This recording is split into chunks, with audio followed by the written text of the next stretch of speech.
Moje drogie raczki, jesienią możecie mieć poczucie, że trzeba iść falą. Trzeba płynąć. Trzeba iść za tym, co czujecie, że jest właściwym kierunkiem. I nie powinniście się wstrzymywać w tym ruchu, wręcz przeciwnie. Wstrzymanie w ruchu może być dla was szkodliwe i wy to czujecie. Wy może nie rozumiecie, ale właśnie czujecie, że musicie iść dalej, musicie dalej płynąć. W waszym rozkładzie jest odwrócona 10 fal.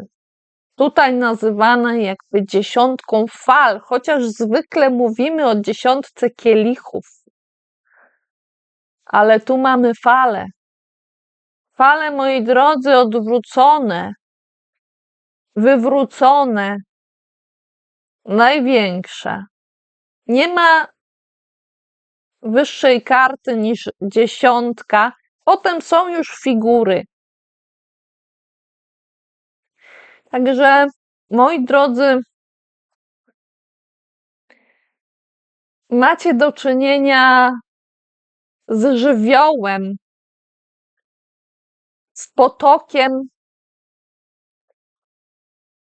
I ten potok mógł was dotknąć. I nawet jeżeli już was nie dotyka, to tak jakby ten temat pozostaje na jesieni cały czas z wami. Coś tutaj się wywróciło i pozostaje w jakimś sensie wywrócone. Do końca. Trudno jest cokolwiek z tego wyciągnąć. Trudno jest cokolwiek wyłowić. Widać tylko rozmycie, widać różne plamy. Widać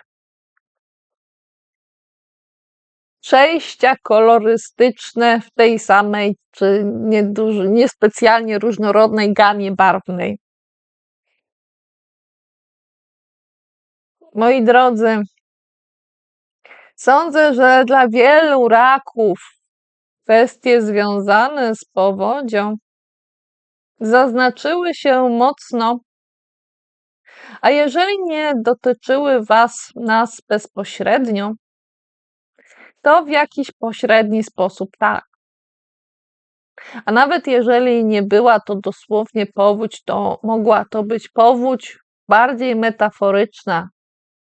Wylanie, rozlanie różnych emocji, które tak się zamieszały, tak wszystko zmieszały razem ze sobą, że doszło do pewnego rodzaju zanieczyszczeń w środku i teraz trzeba ten dom oczyścić z wszystkich szlamów, wszystkich paskudztw, które gdzieś tu w strukturze ponapływały, pozalewały, ponachodziły.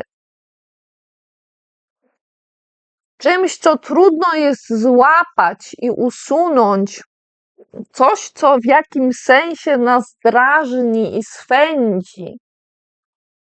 Czymś, co trudno jest zobaczyć i uchwycić. Tu nie ma jednego źródła.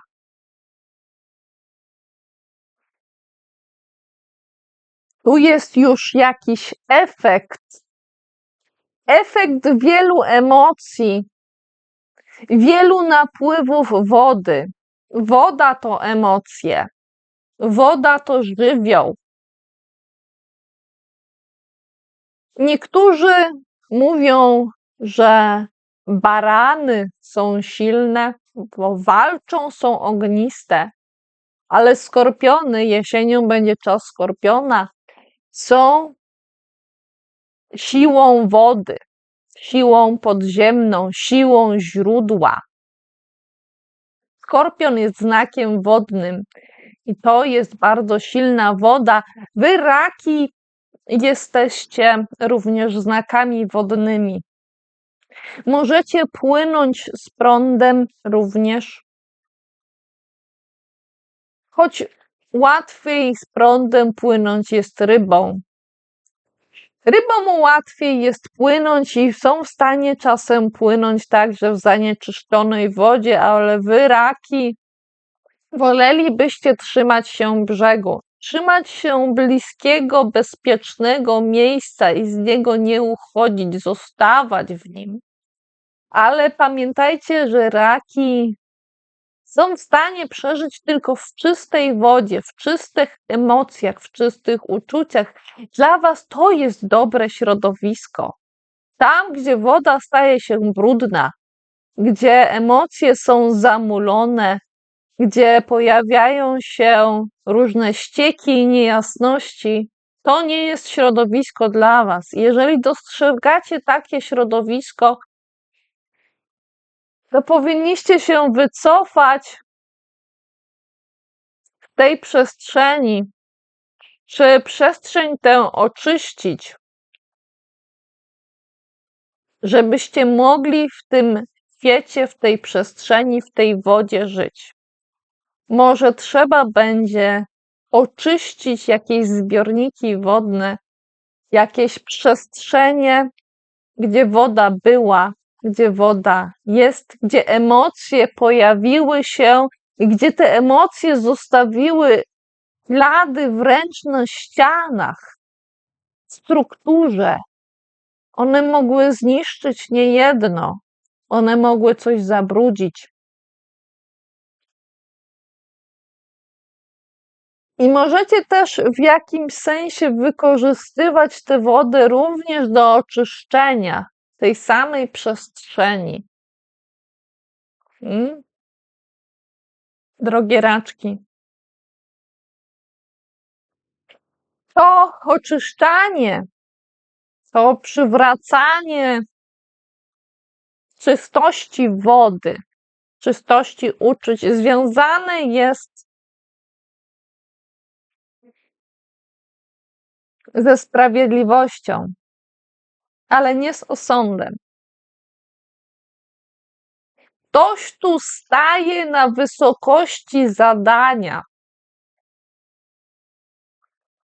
Staje, ale nie tak, jakby miał odejść. Właściwie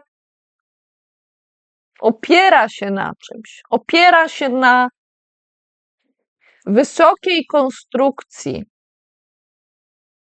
Trzyma miecz sprawiedliwości i wagę, jak tutaj w karcie sprawiedliwości. Sprawiedliwość jest nad tymi zaburzonymi wodami i zaburzonymi emocjami, nad tymi rozmytymi konstrukcjami. Ktoś opiera się na tych konstrukcjach, które nadal stoją i są twarde. Ta sprawiedliwość wyraźnie i dosłownie opiera się na budowli, na budynku, na konstrukcji. Opiera się tam, gdzie są inni ludzie.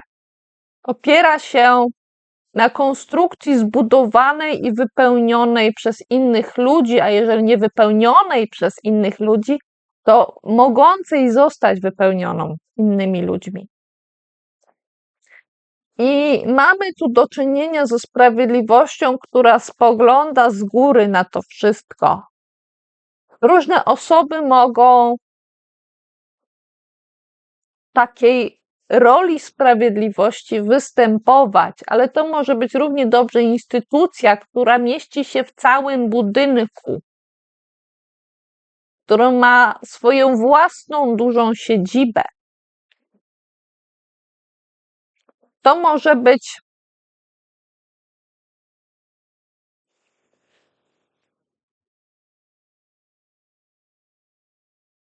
Nie mam poczucia, że tu chodzi bezpośrednio o sąd właśnie, bo nad tym się teraz zastanawiałam, ale czuję jakiś opór. Niekoniecznie chodzi tutaj w tym momencie o sądzenie, ale o rozważanie bardziej, o szukanie równowagi. Jednocześnie z jasnym umysłem i rozsądnym ucinaniem tego, co jest niepotrzebne. Mimo że gdzieś na samym dole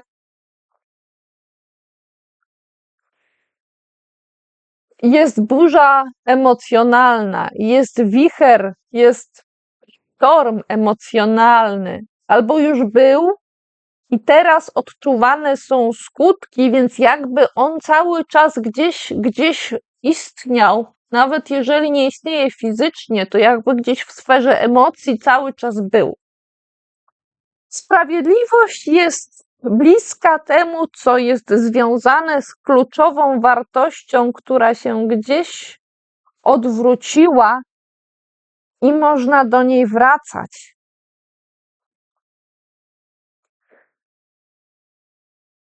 Sprawiedliwość spogląda na to, co jest najważniejszą wartością. W tej wartości coś się zamieszało, coś się pogmatwało. I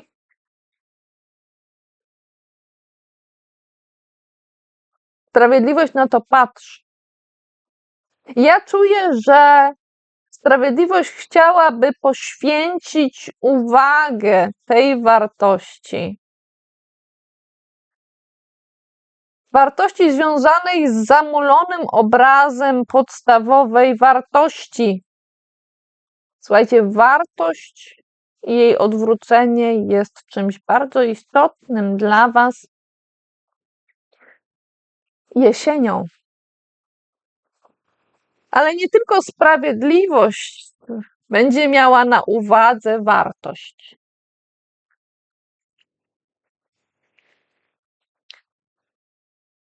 Ta wartość jest nad głową tego, a może nawet bardziej tej, która postanawia złączyć się ze światem. I dochodzi właśnie do jakiegoś połączenia ze światem u Was w życiu, raczki drogie. Nie jesteście ponad światem. Wy się z tym światem łączycie. I to jest podstawowa sprawa dla Was. Połączenie ze światem. Gdy ta woda jest blisko, gdy trzeba pożegnać żal w piątce kielichów odwróconej. Moje drogie raczki, są dwie możliwości, ale czuję, że ta pierwsza będzie dla Was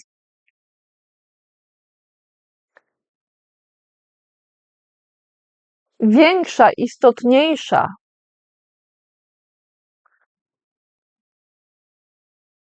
Moi drodzy, sądzę, że jesteście w stanie wyjść z jakiegoś żalu, pożegnać coś, co wzbudzało w Was duże emocje. Nawet jeżeli przez chwilę zatopicie się w tym bardziej niż zwykle, bo część z Was może przez chwilę zatopić się mocniej w żalu, który już zaczęliście przeżywać. I ten temat związany z wyjściem z żalu będzie obecny jesienią, ale możecie z tego jakby wypłynąć. Warto, żebyście udali się w miejsce, w którym które jest czy było powiązane z jakimś żalem i oddali czemuś pewnego rodzaju hołd. W tej piątce kielichów, która jest określana tutaj piątką fal, nieprzypadkowo najwyraźniej wybrałam talię, w której karty nazywane są falami, karty kielichów. Jedną tylko taką talię mam i akurat wybrałam ją na jesień. Tak wyszło. Przed powodzią.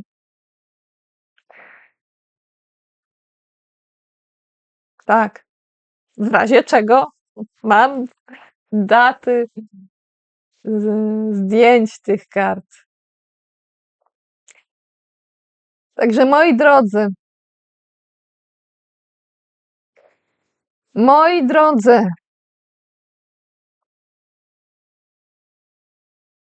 może musicie wrócić też do jakichś zdjęć, do czegoś, co wzbudzało wasze emocje na tych zdjęciach. Może to jest coś związanego z dzieciństwem, może z waszym domem, może z czymś, co myśleliście, że się rozwinie, a się nie rozwinęło. Z czymś, co umarło w jakimś sensie i trzeba było to pochować. Z czymś, co się zakończyło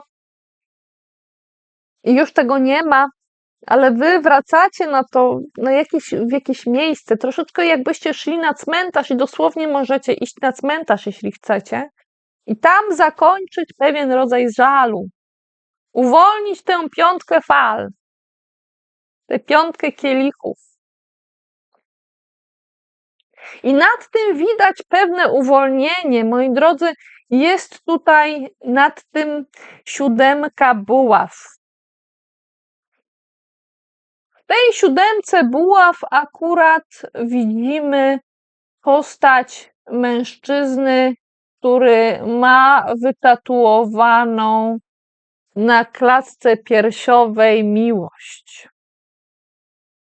Ale nie tylko miłość, widać tutaj również walki, widać różne symbole, widać jakąś drapieżną postać, jakąś kobietę, jakiegoś mężczyznę.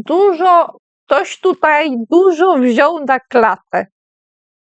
I to wszystko, co wziął na klatę, to wszystko, co wziął na siebie, staje się jego częścią, wbudowuje się wręcz w jego ciało. I to wbudowywanie się, ciskanie się i wchodzenie może zostać nawet do końca życia z tą osobą, z tym wojownikiem, bo to jest wojownik. Nawet jeżeli trochę się zatrze, to wszystkie te doświadczenia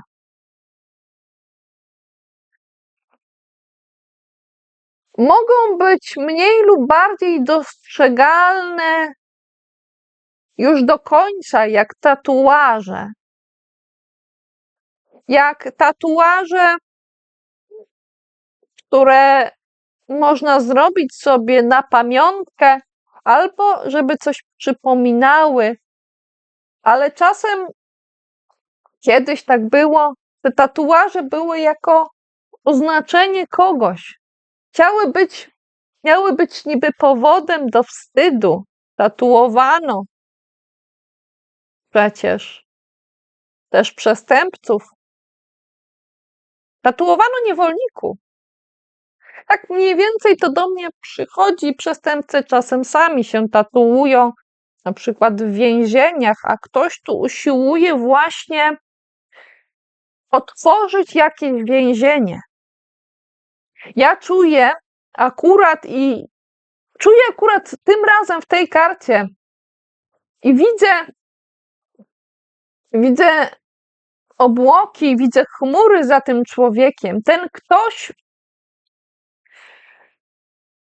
znajduje w sobie mnóstwo siły, tyle siły znajduje w sobie, że jest w stanie wręcz kraty rozrywać, kraty otwierać, kraty rozszerzać, żeby gdzieś się dostać, żeby coś wyciągnąć, żeby kogoś lub coś uwolnić. Tu jest potężna siła w tym wojowniku i to jest 7. buław, to jest duchowy wojownik. Kogoś takiego będziecie mieli w jesieni ze sobą, albo wy będziecie taką rolę przyjmować, ale może być jedno i drugie. I podkreślam, ja tu widzę, że ten wojownik, on nie jest w więzieniu, on próbuje więzienie otworzyć. On próbuje kraty rozerwać, on próbuje gdzieś dostać się do środka. To jest ktoś, kto jest na tle nieba, na tle otwartej przestrzeni. Nawet jeżeli gdzieś tutaj jakieś firanki, żaluzje, coś może zakryć, coś może go zasłonić, gdzieś, że może nie być widać, że jest na tle otwartej przestrzeni, ale to jest ktoś, kto jest wolny. To może być ktoś, kto niewiele ma, ale swoją własną wewnętrzną siłą jest w stanie wpłynąć na coś i wpłynąć na pożegnanie tego żalu, czyjegoś żalu. Bo może być również tak, że ten żal dotyka kogoś waszego bliskiego, ktoś, kto jest blisko was i wy jako ten wojownik pomagacie wydobyć się komuś z żalu. Siłą walki, siłą miłości, siłą, którą wydobywacie z siebie, wręcz jakbyście byli taką kreaturą wręcz, jakimś stworzeniem, jakimś zwierzęciem, siłą męską, siłą kobiecą, tym wszystkim, co wzięliście na klatę też, z tymi wszystkimi doświadczeniami, które wbudowały się w wasze ciało. I które z wami zostaną. Chyba że z jakimiś bardzo trudnymi sposobami będziecie chcieli usunąć, ale czy warto? Czy warto usunąć te ślady? Czasem może warto nawet je podkreślić, je odnowić po latach, żeby zrozumieć, jakie tutaj były doświadczenia, żeby trzymać te doświadczenia. Wy, raki, pamiętacie. Nie chcecie zapominać, wy nie zapominacie. Jeżeli was coś ruszyło emocjonalnie i to jest źródłem waszej energii, moje drogie raki, pamięć jest waszą energią. Pamięć wody, pamięć emocji.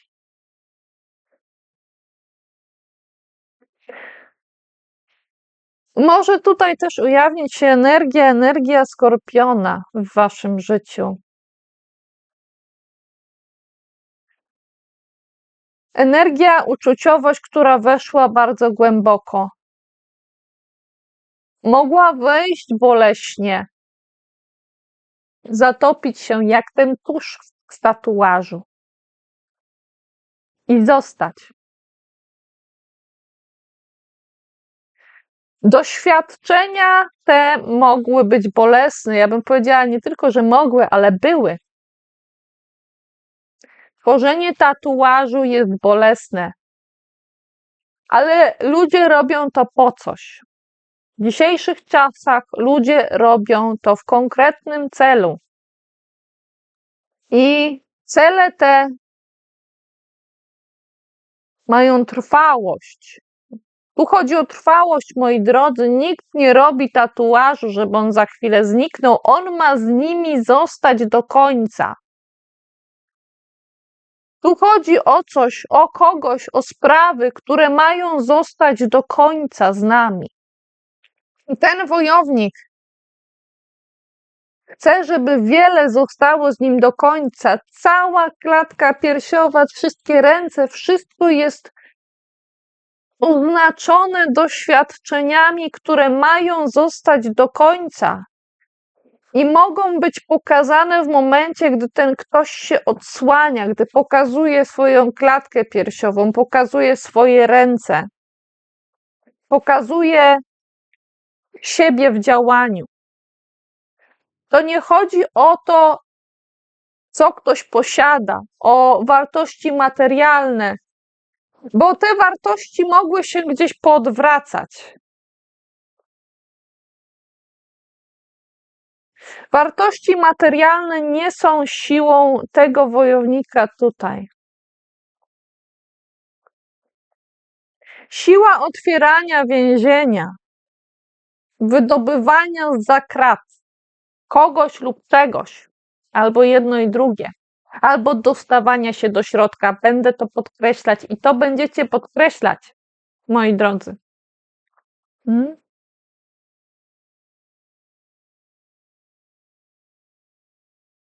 I możecie ćwiczyć to otwieranie, te rozrywania krat. Macie siłę, macie mięśnie do tego i możecie te mięśnie wzmacniać. Również usiłując otworzyć. Ja widzę, że to działanie przynosi skutek. I to nie jest działanie, które jest działaniem nieokiełznanym, niespokojnym, nagłym, atakującym. Nie. Tu ktoś stoi bardzo stabilnie i bardzo stabilnie dąży do czegoś. Koncentruje się wewnętrznie, nie patrzy na nikogo konkretnego, tylko wchodzi do środka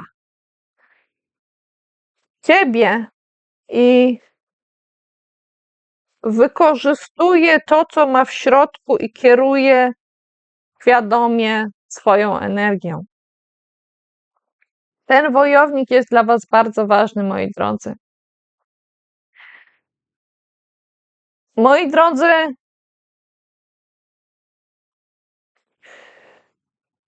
tutaj nawet nie trzeba szczególnie gdzieś precyzować, czego wam życzyć jesienią,